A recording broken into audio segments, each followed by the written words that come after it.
again, pick up where we left off. As I indicated, our next speaker is Dr. Taniewski, as well as Dr. Edwin, and they will speak to us about the Federal Select Agent Program. Go ahead and take it away. Good morning, everyone. My name is Sam Edwin. I'm from the Centers of Disease Control and Prevention, and I'm one of the directors of the Federal Select Agent Program. I pass it to Jack to introduce himself at this time. And good morning. My name is Jack Taniewski. I am a director of a division of Agricultural Select Agent and Toxins with USDA, and I'm the other part of the Select Agent Program. Okay, next slide, please. So in the US, large framework for federal biosafety and biosecurity oversight. As you can see in this picture, number of agencies, OSHA to Department of Transportation to Department of Commerce, and OSHA regulations, and the NIH's BMBL for infectious agents, and the recombinant guidance for DNA are in play, along with that purple oval, which is the Select Agent Program that is jointly managed by USDA and HHS. Let's go to the next slide, please. So as I have mentioned in the previous slide, together, CDC Division of the Select Agents and Toxins and the Division of Agricultural Select Agents and Toxins form what's called the Federal Select Agent Program. And the program regulates the possession, use, and transfer of biological select agents and toxins with potential to with a potential to pose severe threat to public health, animal and plant health, or to animal and plant products. One comment I want to make, since this is specifically about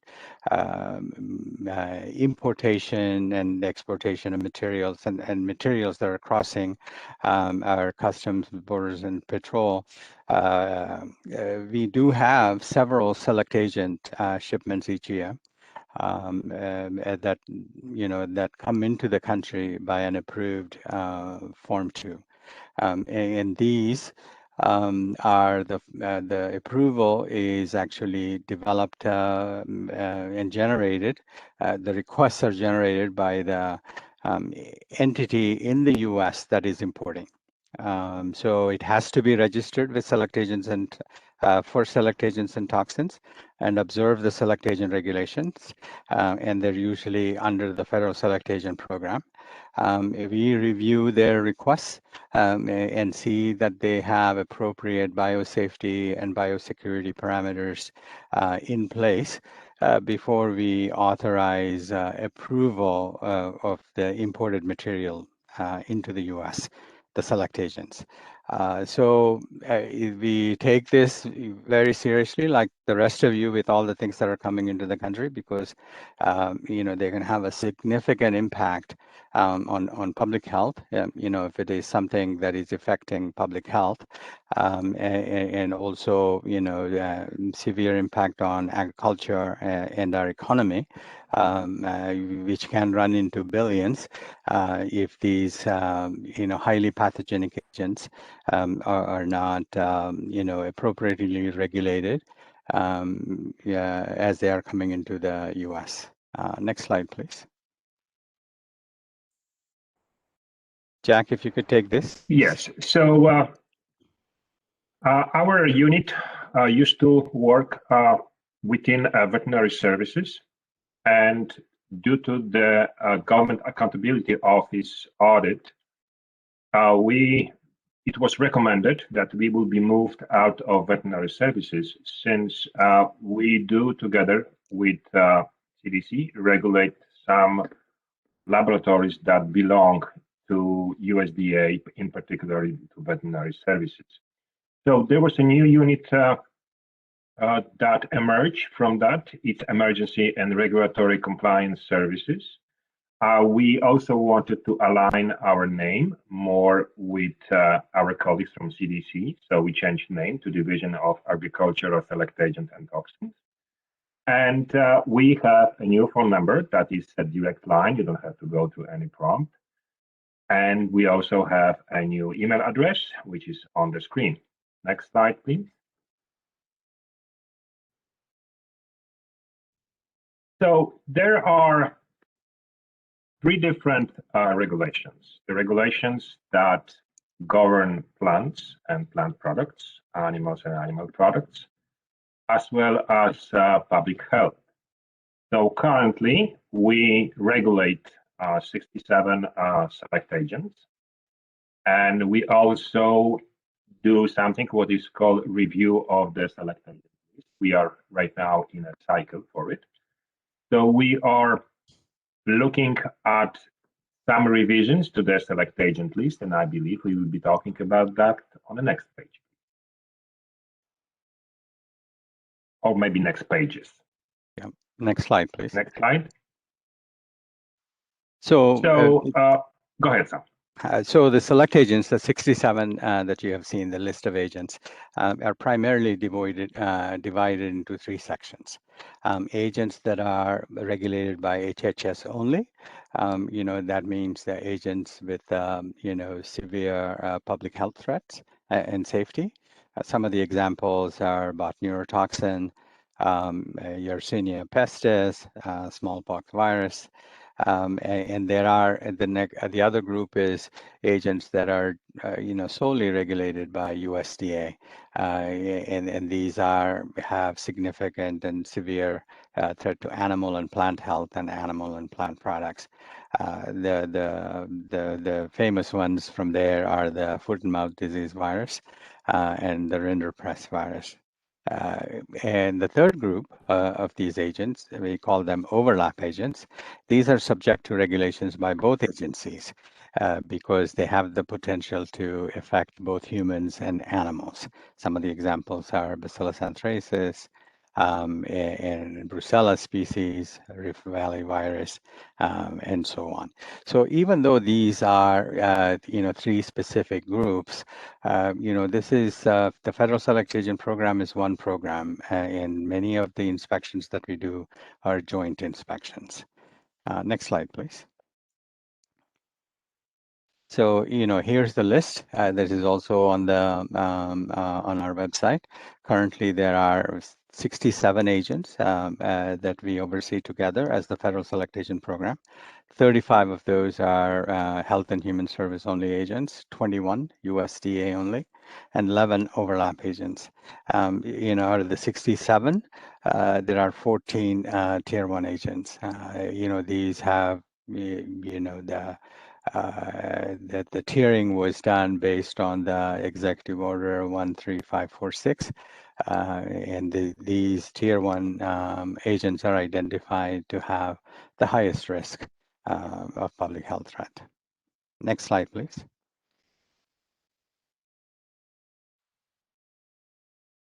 So as you can see, those are really serious pathogens that really can create a lot of harm to human health as well as animal health. In addition, there is one virus on this list that is smallpox virus that, as the only one on the select agent list, carries a death penalty if the virus is used against the public and there is one death. So those are really serious pathogens, and also some neurotoxins like botulinum neurotoxin, which is so potent that if you think that the amount of neurotoxin on the pin head, size of the pin head, can kill over 1,000 people. So this is a very serious issue, and there are very specific requirements to make sure that those pathogens and toxins are secured. Next, please. So these are the So, current exempt Sam. amounts on the toxins that we have. So like Jack has mentioned earlier, we do a annual review of the select agents and toxins list as required by the law. And we do get recommendations from the SMEs in the field.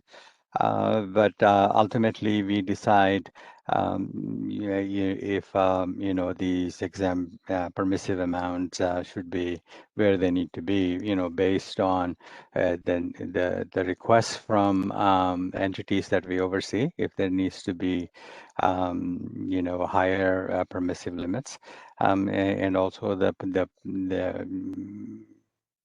potential, to have public health issues or animal and plant health issues with this. So the determination of where these exempt amount should be is done in coordination with DHS and some of the information that they have as well.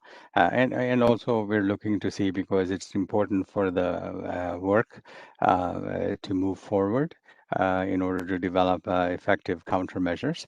But at the same time, we don't want to have a higher permissive amount limits when there isn't that request or the need from the PIs that are conducting this research. Next slide, please. Next one.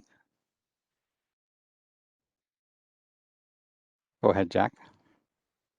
So what are our key regulatory functions and activities?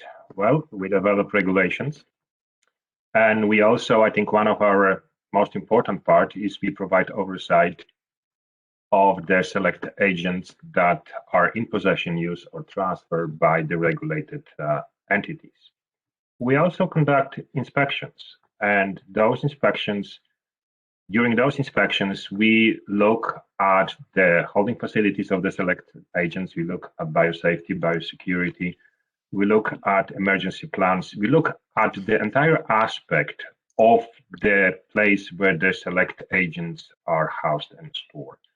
Not only that, but we also look at the individuals who have access to the select agents. And we, as a program, we approve access to select agents and toxins, though this access is based on our collaboration with FBI. We also take appropriate actions when we believe that the facilities entities don't have a proper, they basically don't behave properly. It's not necessarily a holding facility or security. We also look at how they fulfill their SOPs. We also look what kind of safeguards they have against those select agents. And if there are, what kind of mistakes they made, what kind of incidents they have, if any. And based on that, we do take appropriate actions. We can put them on CAP, which is a program that allows them to be to basically improve their functions, or we also can suspend them. And we also serve as a subject matter experts that the entities can talk to us. They can ask us questions, and we are very happy to help them, because when there is a dialogue between the entities and us, we know that the program is working. We know that those select agents are better secured. Next slide, please. So this is go ahead, Sam. This is a snapshot of the type of labs that we have. Close to 250 labs, and they can range from a small 2 to 3 room laboratories all the way up to laboratories that are close to 1 million square footage laboratory space. So the breakdown is shown here. There are academic entities, commercial entities, federal government, and non-federal government, meaning state and other and also private entities. So at this time, with close to 250 registered entities, we have a little over 8,000 people with approval to work with select agents and toxins at these various places. So, and as Jack has mentioned, we work very closely with the FBI, who, does a full background checks. We call that security risk assessments, and provides the information to us. And the Federal Select Agent Program makes that decision to grant access to each of these individuals to work with select agents. And the FBI also does their bioterrorism risk assessment group also does continuous monitoring of these individuals. But for sure, every 3 years, there's a complete renewal of their security risk assessment. Next slide, please. So this is a snapshot of the data from 2019. We are right now in the process of developing this type of a snapshot from the data from the calendar year 2020. Actually, it is done already. It's just going through approvals. Before we put these our annual reports, there are several layers of approvals that occur, both at CDC and also at USDA. But the 20 data of the 2020 is already compiled, and it is going through the approval process. So this snapshot here, tells you about the number of entities and how many inspections that we have conducted in the year, and what's the duration of those inspections, and about how many active individuals do we have that have a current security risk assessment. As we go through these security risk assessments, there is also always a small subset of people that the FBI deems are restricted people, and so we do not grant access for those folks to work with select agents and toxins. And this also gives you a picture with this large enterprise of working with these highly infectious and toxic substances. Most of these labs, overall compliance is very good, and there has not been any reports of theft from the laboratories. There also has been no reports of occupational exposures resulting in illness or death, or transmission out of the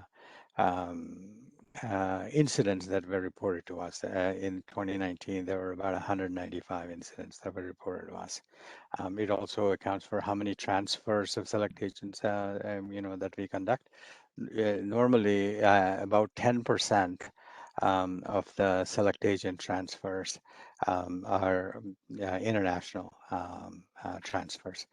In the non-select agent area, for example, COVID-19, it is, our import permit program, and you will hear from Dr. Tom Kramer. We have, since January of last year, we have issued 1,000 permits, import permits these are. So that's, we're talking about select agents, but there's also, a lot of imports that come through CBP that are non-select agents and yet highly pathogenic and transmissible agents. Next slide, please. Go ahead, Jack. So for this one, in a matter of speeding up our presentation, well, those basically is a list of what kind of enforcement we do, and I think this slide is fairly self-explanatory. So let's keep it for a couple more seconds on the screen, and I propose to go to the next one. Perfect. Next slide, please. So I think this very well speaks about the program. Since 2003, when the program was established, we have no reported death of a select agent or toxin from the registered entity. There was no death, and there was no reported cases of illnesses or death in the general public. So basically, there were no releases of a select agent that resulted in public exposure. Next slide, please. So we'll go through this fairly quickly. I notice the time is going. So next slide, please. So as we have mentioned, our collaboration with the Criminal Justice Information Services, particularly the Bioterrorism Risk Assessment Group, in order to conduct the security risk assessments. It's quite important to our program. Next slide, please. So, as with anything, we pay, one of the reasons for having the results that we've had, there's a strong emphasis on training, and also, a record of training that we test, that we review as we do these inspections, and also a degree of transparency where individuals can report to the Office of Inspector General. Next slide, please. So here are some highlights on our regulatory work. We issue Federal Register notice, policy statements, guidance documents, etc. We also work on exclusions, which means somebody said, okay, I work on this select agent, and no longer that select agent is a select agent. They provide us with the documentation, and there is a review by interagency group, and to basically say, yes, it is a select agent, or no, you guys did a good job and that's not a select agent, and also an outreach.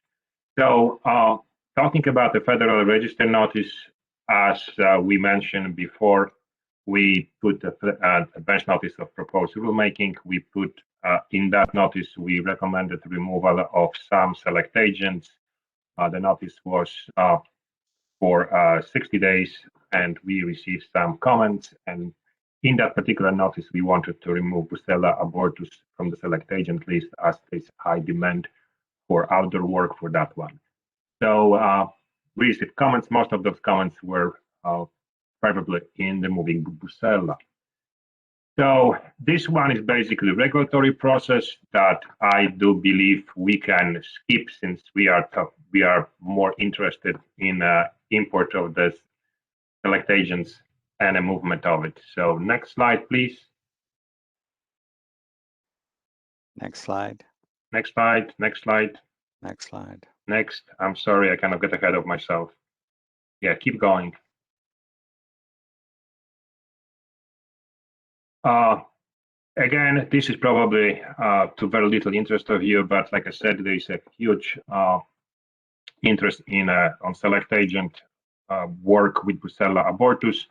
We publish a notice that would explain to the researchers what they need to do in order to use Brucella in outdoor space. Next.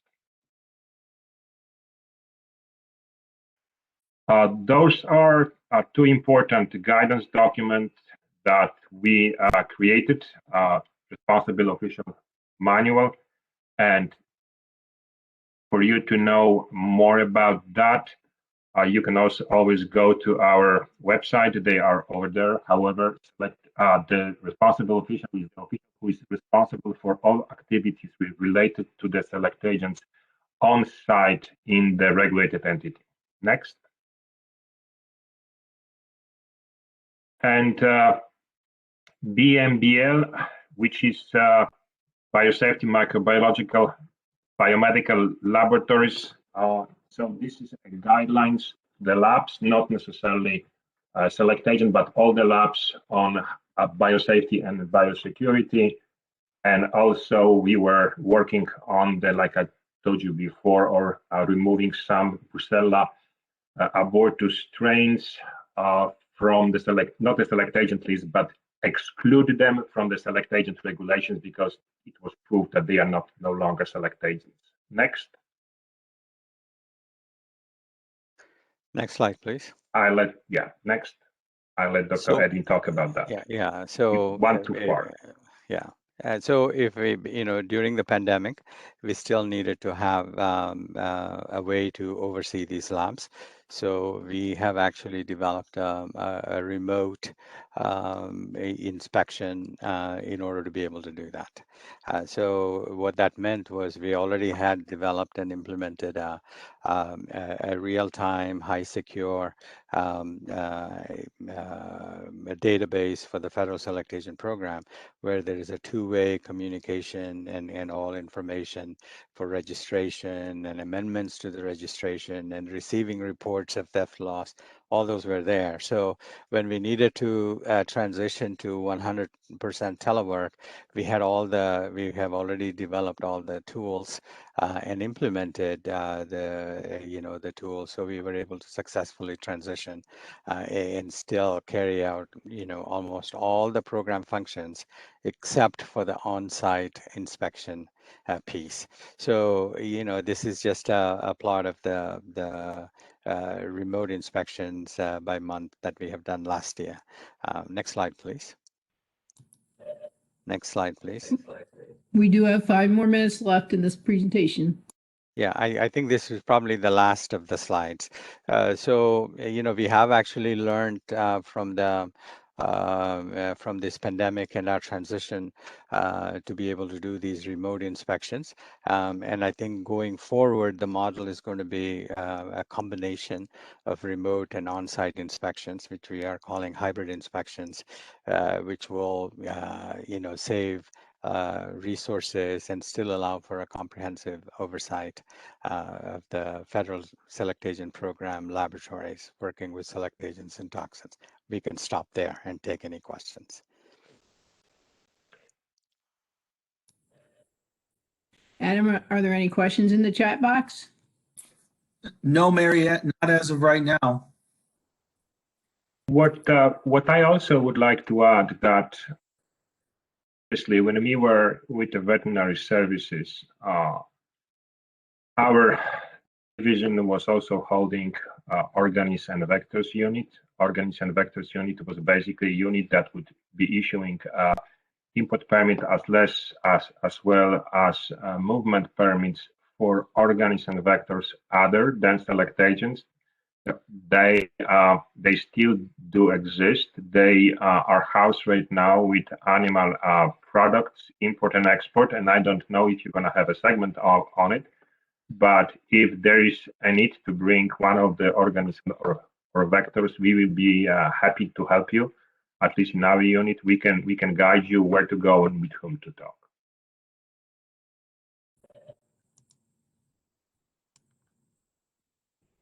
Great, thank you for your presentation. Our next speaker is up at 11:30, and the speaker will be Mr. Stuart Kuehn, USDA State Plant Health Director for our region. Stuart, are you on the line? Yes, Mary. Good morning. I hope you can hear me. I think you can. Yes, loud and clear. Okay. Very good. George will get your presentation up momentarily. Very good. Thank you. Thank you, Mary. And I just wanted to say thank you to Mr. Murdoch and Mr. Pompelli for the invitation, as well as you, Mary, and George for fostering this workshop. Very important indeed for not only USDA, but all federal agencies involved, and more importantly, those folks that are out there, traveling abroad, coming back, bringing importations of all kinds, and just making sure that we try to fill the gap of making sure that they're aware of what the regulatory requirements are. So good to finally meet you, Mr. Pompelli. I think we've met before over the phone, but not formally and now we're doing it virtually. So good to meet you, and Mr. Murdoch, good to see you again. So I'll go ahead and start. I have some slides here, and if you want to, my name's Stuart Kuehn. I'm the State Plant Health Director here in Texas. Been here for about 15 years in this position. Have a great staff there in the state office in Austin, Texas, and then we have several work units across the state, including 2 plant inspection stations in Houston, one in Houston and one in Los Angeles, Texas. So next slide, please. Very good. You know, who we are is really, we're under USDA, of course. We're under the Animal Plant Health Inspection Service, APHIS, and we're plant protection and quarantine. So my presentation will really focus on the plant health side of the house. There's 7 programs within APHIS. We're one of those, and later on you'll hear from the veterinary side of the house here within APHIS. Next slide. George, and I appreciate you moving these slides forward, so appreciate that. So, you know, our mission, again, you know, we regulate the importation of plants and plant products under the authority of the Plant Protection Act. You've probably seen this many times, and so really we maintain the import regulations under USDA, and we want to safeguard agriculture and natural resources from the risks associated with the entry, establishment, and spread of animal and plant health and noxious weeds. So really what our mission is that we're trying to prevent exotic pests from entering the U.S. We've heard a lot about that from Customs and Border Protection. We want to search for and detect exotic pests, which are not excluded from the ports of entry. So we have domestic programs, surveillance agreements across the United States with universities, State Department of Agriculture, in this case, Texas Department of Agriculture, and my counterpart, Dr. Awanash Bakhtar, is on with us today, and he's my primary point of contact here in the state of Texas. We want to control and eradicate exotic pests once they establish. If that's a pest that we're looking for and it's a bad player, we want to get rid of it. We also regulate the movement of commodities to prevent the spread of plant pests. Next slide. Very good. Plant pest diseases of concern. I think this is pretty standard as far as our mission goes. You know, we maintain a list of pests and diseases that pose a significant threat to U.S. agriculture and agricultural resources across the United States. It's not. It's always evolving. It's based on risk assessments. So some may be taken off, some may be added to that list over the years and each year. But the primary goal is to maintain and watch that list very closely, update it, keep it updated as best as possible, and make sure that the U.S. is free of foreign pests and diseases. Next slide, please. So for us, biologicals are really, what we focus on, again, are plants, organisms, and soil, primarily plant pests.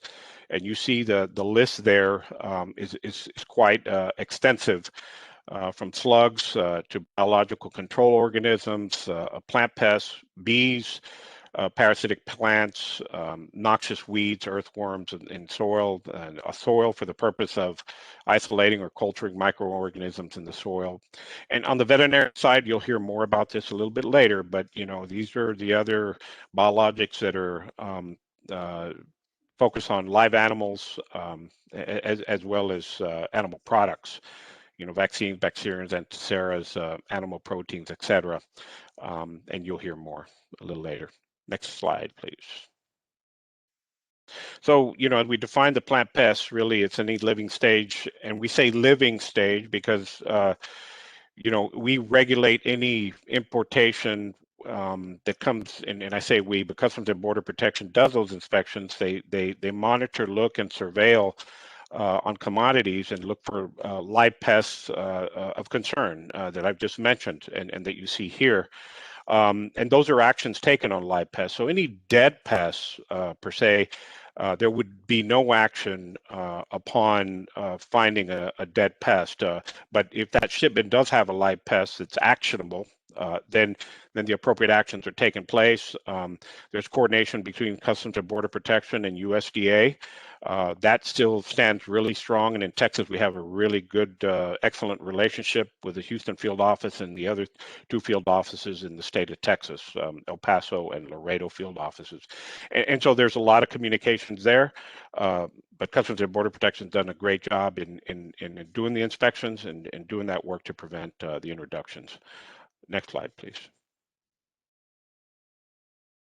So we regulate the movement. Again, these are the different types of materials that we regulate on a daily basis. live plants, organism, plant products, plant pests. You see the list there, and it goes all the way down. Again, this is coming into the U.S. from foreign countries, from foreign and from U.S. territories, through the U.S., between the states and within the states, intrastate. And so that's our primary role in this area when it comes down to regulating the movement of these types of materials. Next slide.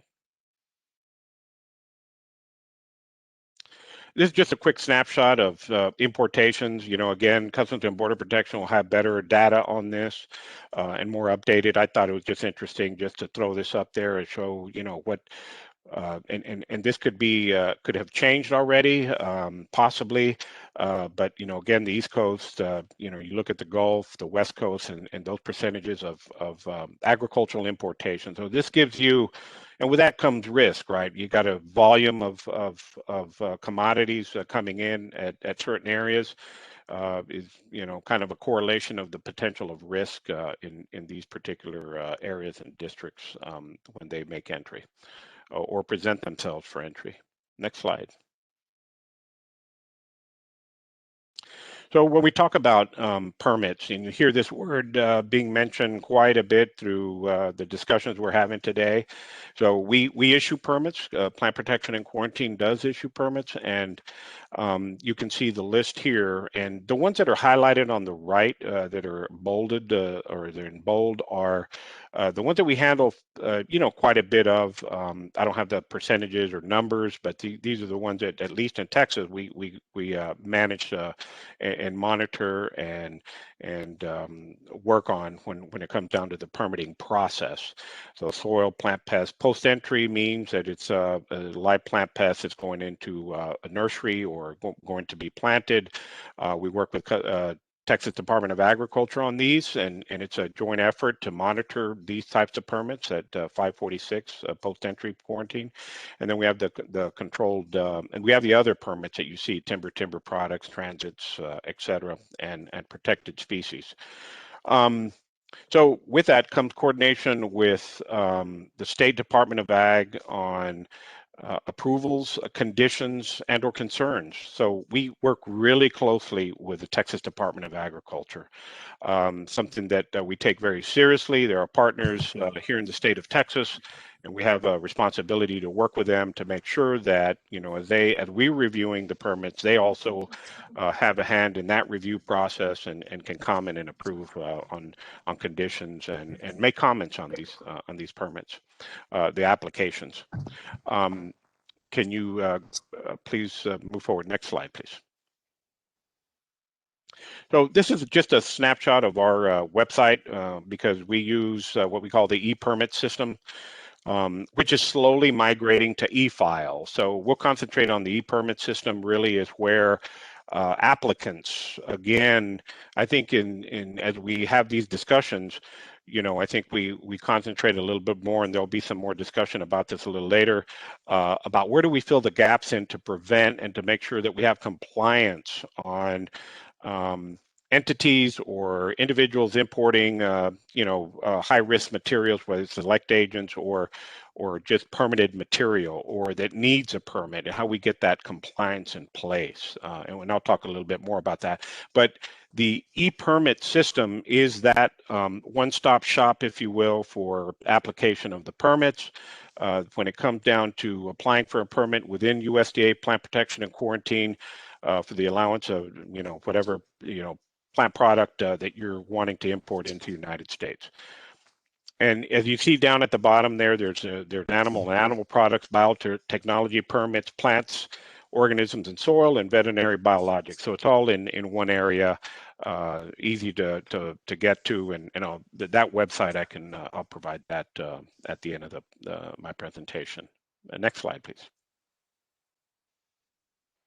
So this is another snapshot of how the import permit issuance proceeds through our system.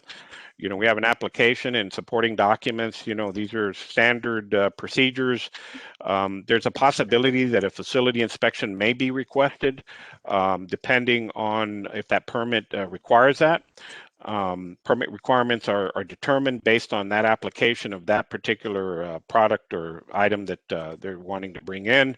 The facility report is approved after that inspection is done, if there is one required.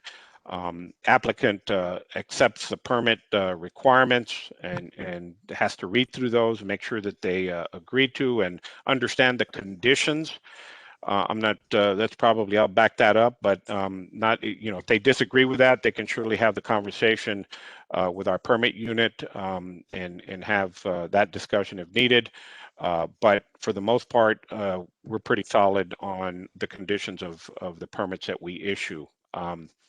So at the end, if everything goes well, APHIS issues that permit. We issue the permit there out of Riverdale, Maryland. So some examples are for soil importation of some of the permits are soil importation, plant, pests, and containment facilities, and controlled import permits. Next slide, please.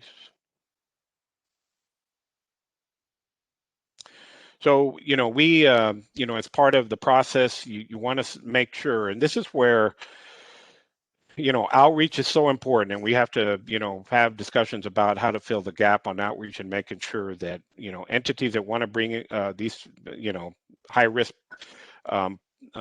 products, plant products, animal products, or whatever, we finding ways of educating the public so that they can submit their applications, be aware that there's regulations in place in order to that they need to follow. And I think part of that problem is sometimes they don't, and sometimes they do it on purpose, and they know that there's a regulation and there's non-compliance there. But I think that piece there and following through with additional outreach is important. We'll talk a little bit more of that at the end of my presentation.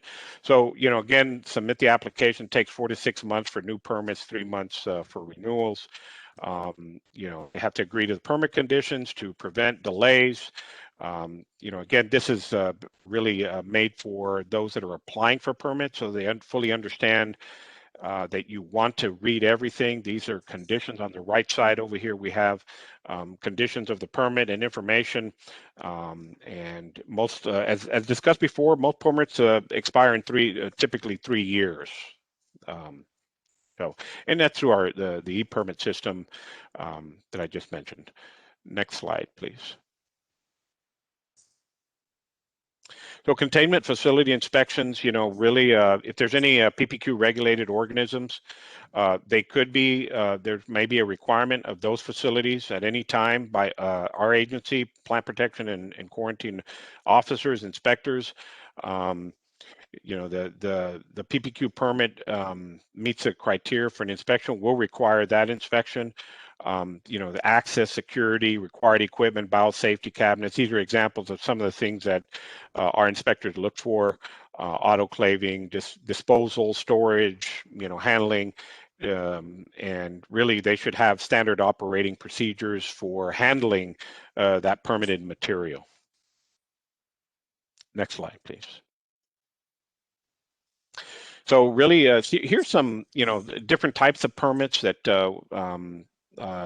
PPQ engages with the private entities, biological supply, displays for consumption of pet food, bait, etc., culture collections, curation, educational release, displays. And then, the big one is research. And I think that's something that we continue to keep an eye on as we have these discussions, just like the ones here in this workshop. Very important to really educate researchers across the globe, not only in the United States, about responsibilities and making sure that if they're traveling abroad, what the responsibilities are to bringing back material for research and what that entails. Next slide, please. So, again, other agencies, we mentioned this before, so we'll run through this very quickly, but some that stand out, for instance, is our USDA-APHIS Investigative Enforcement Services. Again, investigative means that there could be a non-compliant issue, and so that's our program within APHIS that does the investigations on non-compliant issues, and this could lead to hefty fines and because of the violation. So, again, U.S. Fish and Wildlife Services, State Department of Ag, as I mentioned, Texas Department of Agriculture in this case. We're tied at the hip and really coordination within the state of Texas with Texas Department of Ag, Centers CDC, Environmental Protection Agency, and others. Next slide.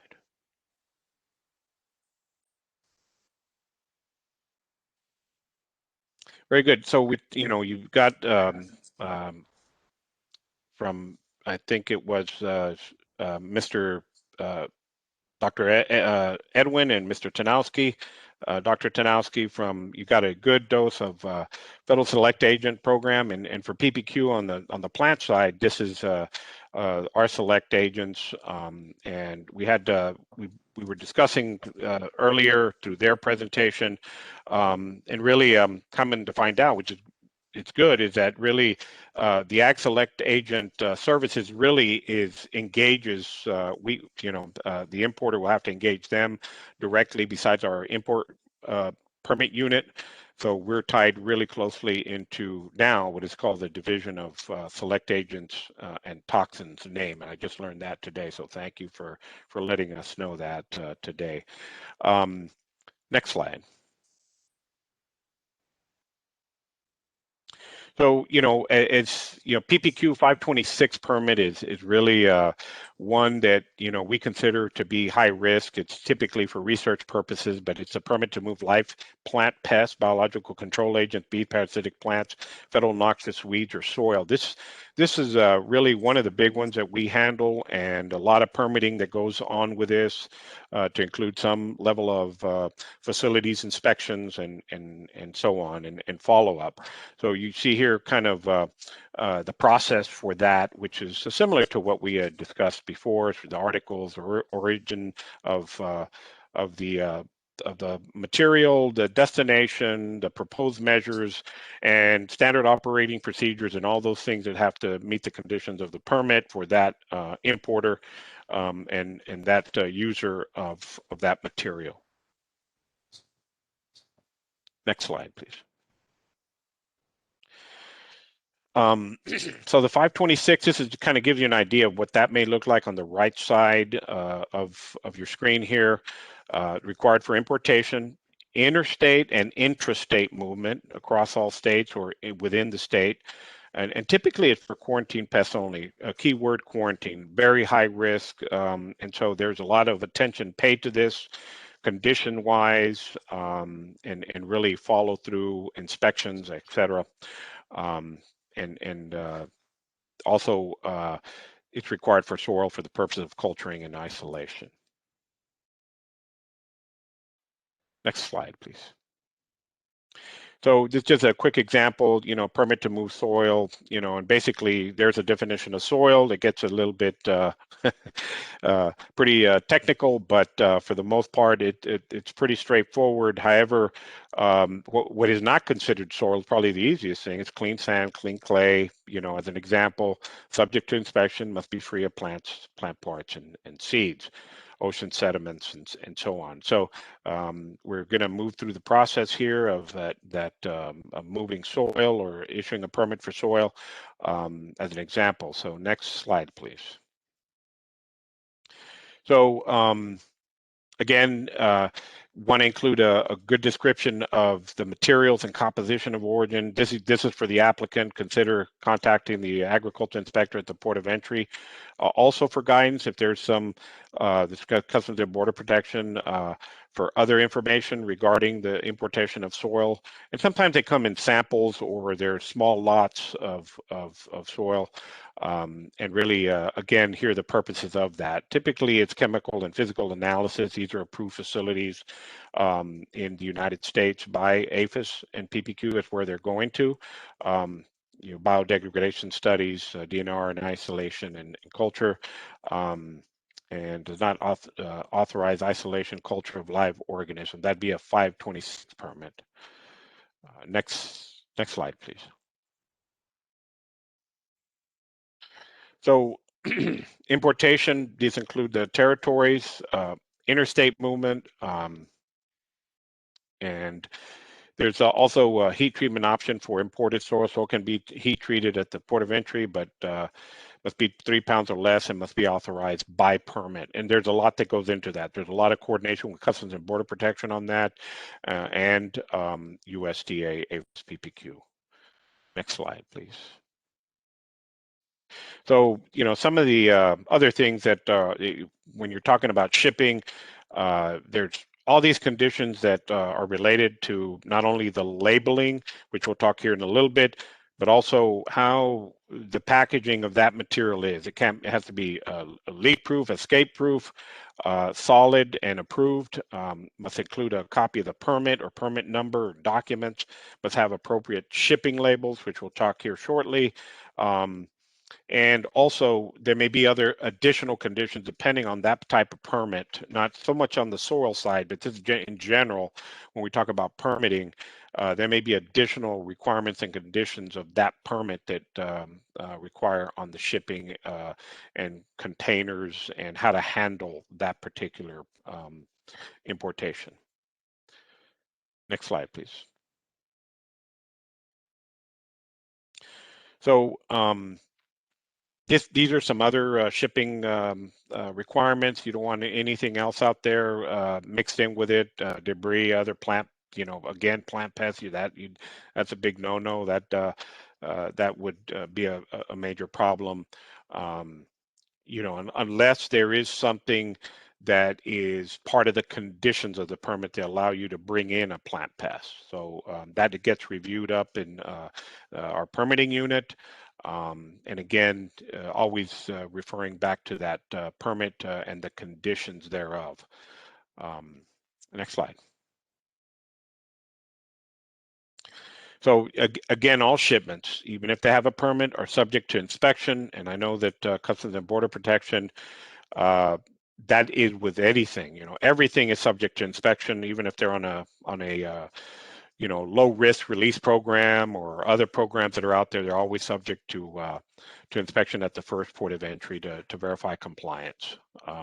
Shipments must be properly identified. Carrier ship must be declared. Again, you heard from Customs and Border Protection earlier that declaration is critical. In fact, I think as even having worked before Customs and Border Protection was and DHS was formed, you know, and it's still the case, you may be given 1 or 2 opportunities, maybe 3 at times, depending on your location. But as far as declaring the material that you have, and these individuals traveling back and forth, especially passengers, air passengers, and others, and even in cargo, they have to declare what they're bringing. Next slide, please. Dead insects and mites, we talked about that. No permit required, subject to inspection, must be declared at the port of entry. And you know, there may be some other agencies that may require some level of permitting, and they are listed there: Fish and Wildlife, Veterinary Services, CDC. Next slide, please. Herbarium specimens. This is just an example. A permit may be required. 588. 526 parasitic plants and federal noxious weeds. Again, the 526 is our high risk permit that we watch very carefully all the time. And then the 621, which is protected species. Next slide, please.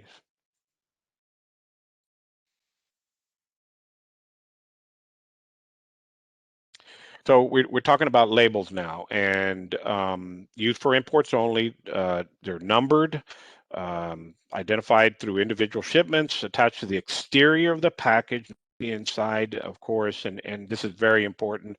You know, a lot of these things, if they're not in order, they'll cause delays, and you saw that list of delays that Mr. Dr. Lapitan mentioned. Excuse me if I'm mispronouncing the last names. First time I meet you all, but I'll get those right if I have to mention them again. So they're you know, again, they have to be a designated destination, shows that the shipment's under permit, follows instructions in the permit with the labels, and there are 3 different labels. You know, I'm not going to get too far in here, but you know, these are actually forms. They're red and white, and green and yellow, and black and white. So each of these represent some type of importation or permitted material. And you can see there for what they are: organisms used for plants and soil, and then used for untreated soil. Next slide, please. So we're going to look at some examples of some of those. These are USDA-ARS biocontrol research. So these are examples of what those labels look like. These go to the plant inspection as an example. This would go to the plant inspection station in Houston, Texas. And then they have to do that initial inspection. And if you look down at the bottom, it says permit number. There is that permit number printed on that label. And then PPQ form 599 as an example. Next slide, please. This is another example of another label, pathology research at Texas A&M. Again, we have an expiration date there as well, different parts of that permit. And this one's going to Texas A&M and requires may require inspections and subject to inspection. There's a permit number on there, very important. Labels are, and the permits are extremely important. Have to be there present. If not, they're not. Basically, they're not coming in until everything is met and they're under compliance. Next slide, please.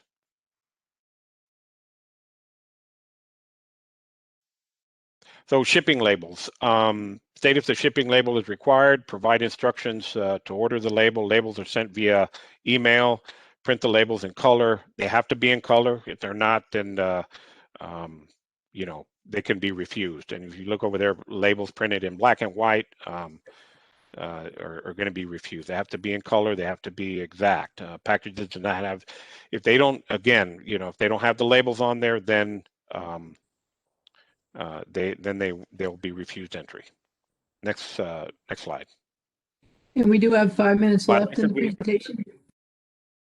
Okay, thanks a lot, Mary. I'll go through these pretty quick. We talked about this already. Loss of, you know, if you get delays, loss of shipment, loss of permits, civil penalties. We've talked about those. The CFRs, Plant Protection Act, are the what we do, how we regulate permitting in PPQ. Next slide, please.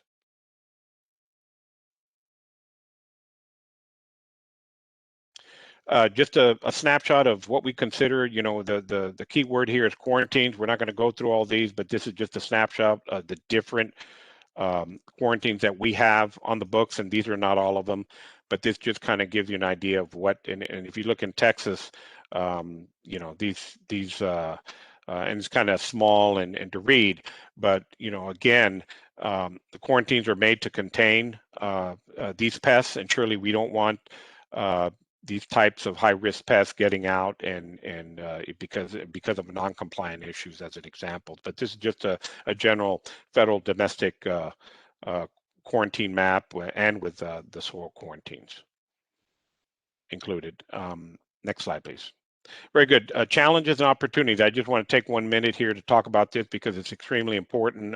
Mentioned it earlier in the presentation. We've been working real closely with Texas Department of Ag and Customs and Border Protection on our Don't Pack a Pest program. And I think this may be mentioned again. It's good for redundancy, but again, it tells us a little bit about what we really need to be focusing on, or at least to try to close the gap on non-compliance issues and educating others that are out there. So there's been a lot of work done in this area. You know, for instance, the Don't Pack a Pest program for study abroad travelers with Texas A&M recorded webinar back in the fall of 20. Excellent work there. Presentation at Baylor University.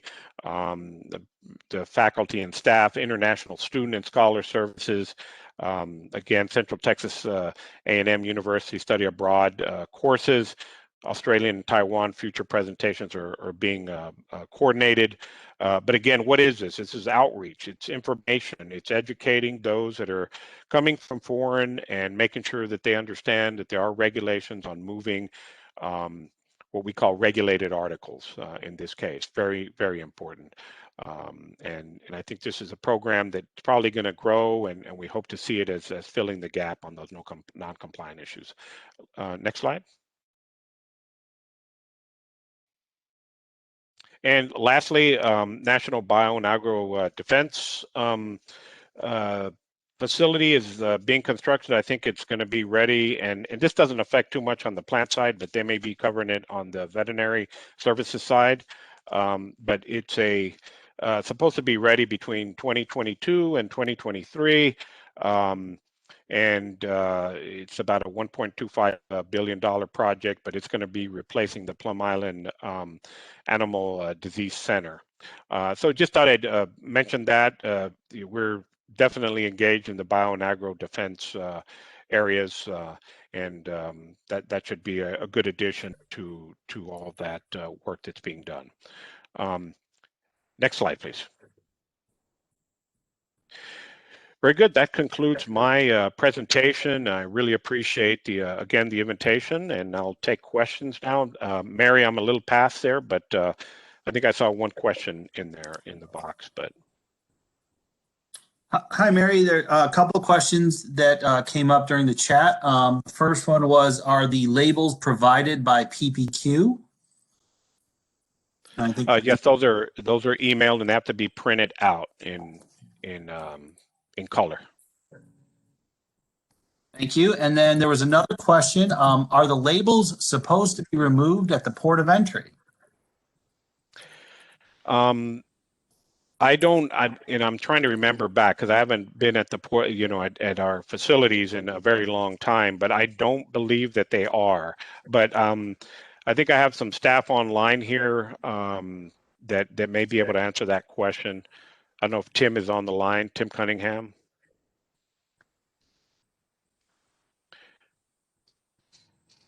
So what happens there is that it reaches the plant inspection station. I don't believe it is because it's going to be moving to its destination. So that label should be kept on that package. Now, if it doesn't come with a label, that's a problem, right? And I think we covered that. And that's an issue in and of itself. I agree. That's correct. Yeah. Yes, I believe so. Working at the ports over the years, we've never taken them off. I don't know why CBP would ever do that. So no.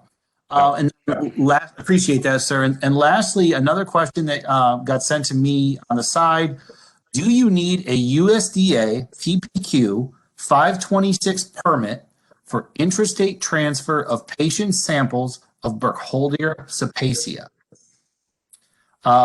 I believe the importer already has, or the person involved has a CDC import permit, but they are interested in knowing if they need a USDA permit for the interstate transfer of the Burkholderia cepacia. And the first thing I would do is if the last, I'm going to have to find out about that, but I think if you give him our website and he submits that to our permit unit, they'd be able to tell him pretty quick on whether or not a permit is required or not.